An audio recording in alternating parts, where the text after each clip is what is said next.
Untold Black Stories. In a city with a grim reputation for racially biased traffic stops, one more, routine, pullover didn't seem out of the ordinary. But this stop would change everything, not for the driver, but for the cop. Because he tried to humiliate a man who had all the power to flip the script.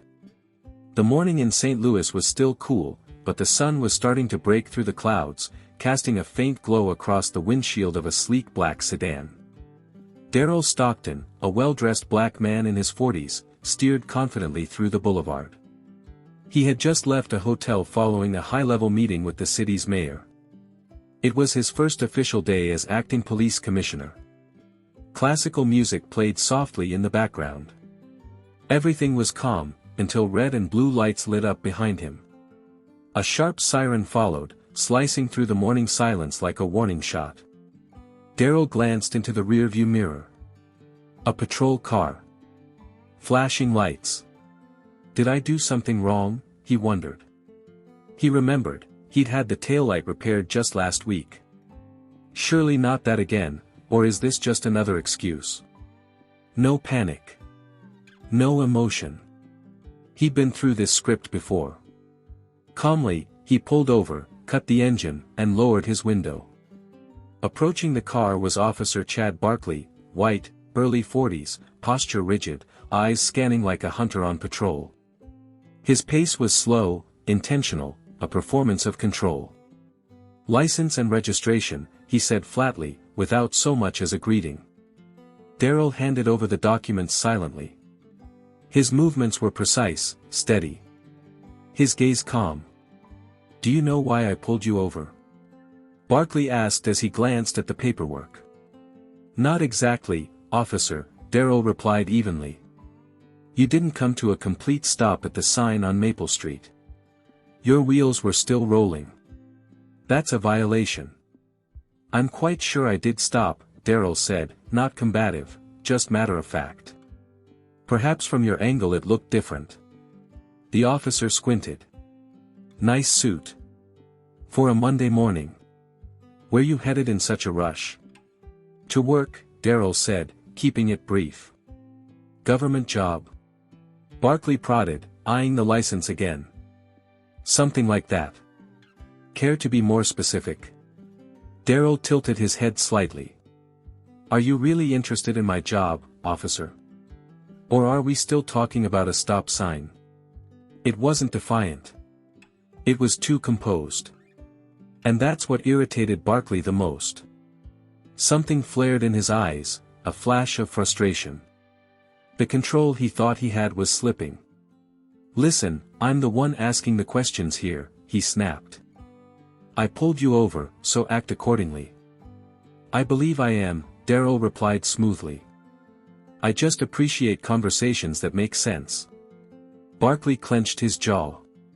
His fingers twitched near his holster. Step out of the vehicle, he said, voice hardening. On what grounds? Darrell asked, still calm. Am I being detained, or are you just trying to prove a point? The silence that followed was heavy. Barkley's face flushed. His eyes narrowed with insult and fury. The street around them was quiet, the city not yet fully awake. You're playing a dangerous game, he muttered. Then, louder. Step out of the vehicle. Now. Darrell stepped out of the car slowly, no sudden movements. The air around them buzzed with tension, like static before a storm. His hands were visible, relaxed. No threat. But Officer Barkley was already on edge, as if he expected something to go wrong. Hands on the hood. Feet apart, he barked. Darrell didn't speak. He just complied. His face remained calm, but his eyes were sharp, calculating. He'd seen men like Barkley before, the kind who wore the badge not to protect, but to dominate. The pat-down began. Barkley's hands moved too fast, too rough. Over the shoulders, down the back, along the sides, not for safety, but to send a message, you're beneath me. Darrell didn't flinch. Didn't twitch. His stillness only agitated the officer more. Nothing. Barkley muttered under his breath, annoyed that he hadn't found anything suspicious. Disappointed? Darryl asked calmly. You've got a lot to say for someone who just broke the law, Barkley snapped. And you've got a lot of confidence for someone who still hasn't explained why I was really stopped, Darryl replied, this time with a note of cold steel in his voice. Barkley stepped back, eyes scanning the car, searching for another excuse to escalate. You're not from around here, are you? He asked. No, Darryl said. But the address is on the license. You saw it. What brought you to St. Louis? Work. You asked already. What agency? A pause. Darryl turned his head and looked directly at him. Calm. Not confrontational, controlled. I observe. What? You, Darryl said. A faint pull at the corner of his mouth, not a smile, just something unreadable. Barkley squinted, thrown off. Is that a threat? Does it sound like one? Darryl asked, still level. Barkley took another step back. There was anger in his eyes, but now something else crept in, doubt. Stay right here. I'm not done with you yet, he said, turning back toward his cruiser. Darryl lowered his hands and slowly rolled back his shoulders. He didn't watch the officer walk away. Instead, he stared down at the hood of the car, where his palms had just been pressed. Invisible fingerprints. A quiet mark of something bigger that had just begun to unfold. Officer Barkley walked back to his cruiser, his stride quick but tight with tension. The confidence he wore earlier had started to crack. His shoulders were squared, but his eyes flicked around too much. Something wasn't sitting right. Who is this guy? Too calm. Too composed. Like he's watching me. Barkley slammed the door as he got in. For a few seconds, he just sat there gripping the steering wheel, knuckles pale. Then he exhaled sharply, opened the onboard computer, and began typing, Stockton, Darryl. Everything came back clean. No tickets, no arrests. Fresh registration, matching the license. Professional. Precise. He leaned back, brow furrowed, then grabbed the radio. This is Barkley. Run a name for me, Darryl Stockton. Black male, mid-40s, suit, black sedan. Let me know if anything pops up. Government ties, court systems, PD, anything. He waited, eyes fixed straight ahead. Static crackled. Then a voice came through. Copy that. Nothing notable. Barkley hung up and stared out the windshield. His jaw clenched. Inside, something was coiling, not anger this time, but doubt. No hits, no warning flags. Doesn't make sense. He cracked his knuckles and stepped out of the car, walking back to Darryl. But now his posture had shifted. The confidence was forced. His tone, brittle. So, you said you're watching me? That's supposed to be a joke, he snapped. Do I look like I'm joking? Darryl replied quietly, but his voice carried the weight of something Barkley couldn't place, something that made the officer hesitate. Barkley was silent for a beat, then shot back. Look, I don't care who you think you are. You think you can pull some smug attitude just because you're wearing a fancy suit and driving a nice car? You're not above this. I never said I was, Darryl answered. But you seem very eager to believe I am someone else. That says more about you than it does about me.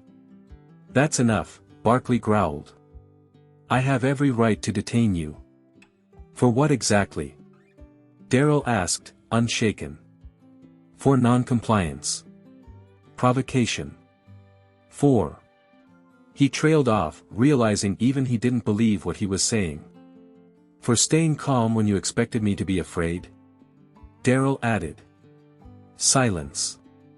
Barkley swallowed hard, the line between power and panic blurring fast.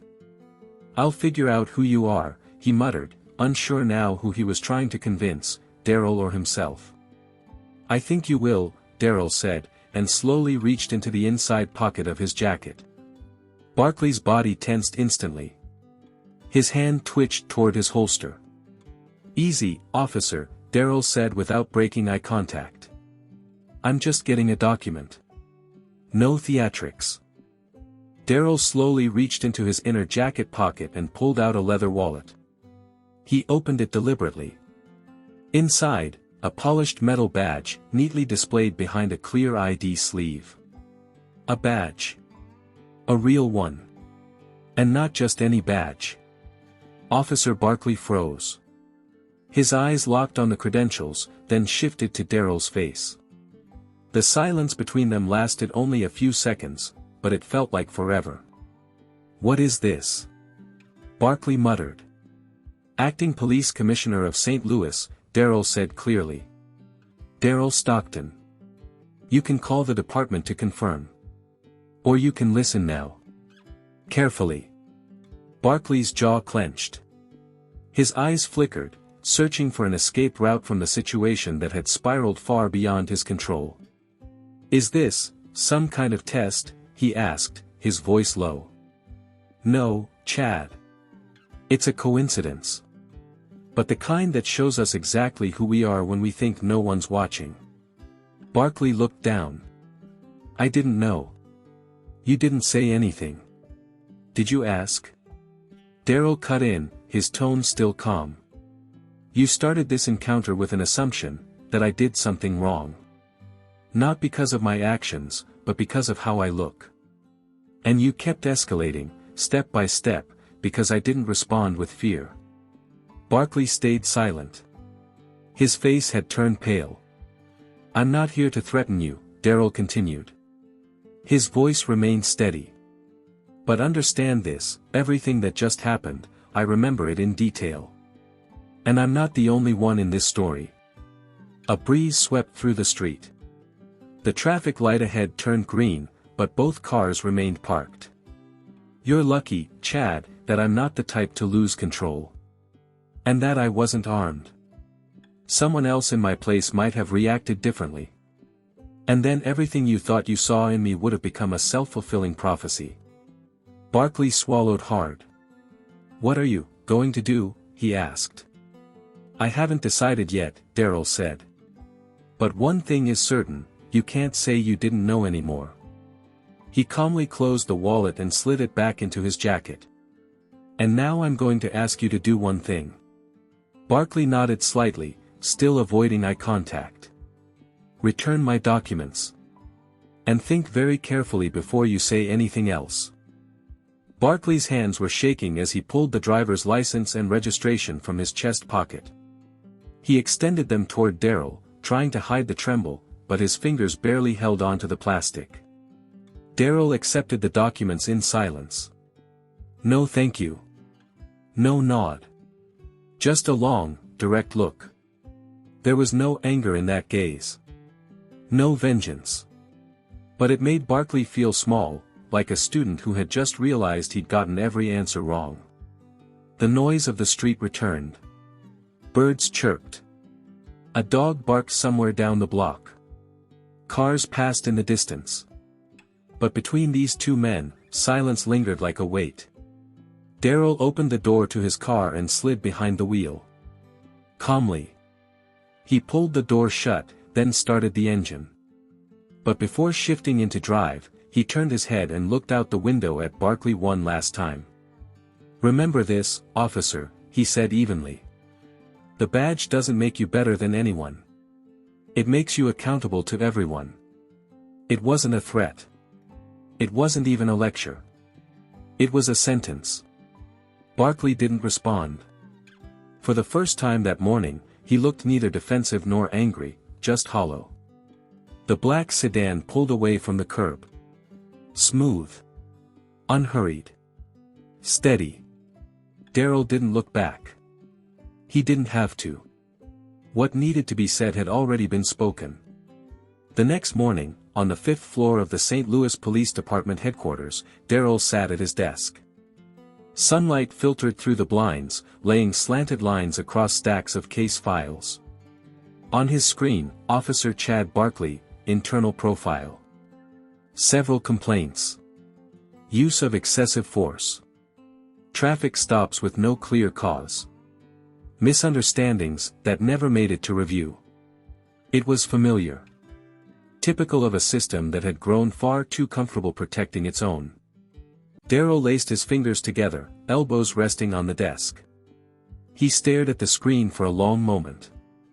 Then he clicked, create record. This wasn't revenge. It was what he had promised all along, he observed. And now, he acted. The office was quiet, broken only by the soft rustle of papers and the occasional click of a mouse. Darryl Stockton sat upright in his chair, fingers laced together. On the desk before him lay the quarterly report, complaints against officers, open disciplinary cases, public feedback. A knock at the door. Come in. His assistant, Linda, stepped in with a notepad in hand. Good morning, Mr. Stockton. Just a reminder, your meeting with the chief is at 2. Also, the press is requesting a statement. Thanks, Linda. And please schedule one more meeting, internal only. I want all division heads present. Should I include a topic? Culture.